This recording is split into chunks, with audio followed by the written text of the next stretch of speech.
So the alcohol and the drugs just completely took over my life. And I was going to kill myself. She's going to take my kids from me. I got nothing to live for.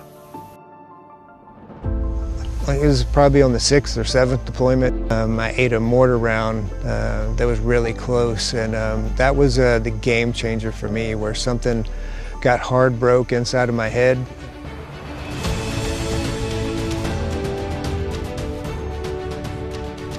So one good thing when a warrior comes in the program, you know, they're getting the hardcore evidence-based group therapy, individual therapy, but then we also do the holistic mind, body, spirit with the electives. So we've got the art program, the canine program, equine group, the wood shop, metal shop.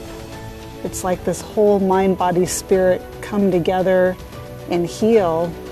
So if they've had a bad one-on-one, they can go to the metal shop and pound out some steel. Right, we don't heal in hospitals well. We don't heal in those kind of enclosed environments. It's like the environment that you see here.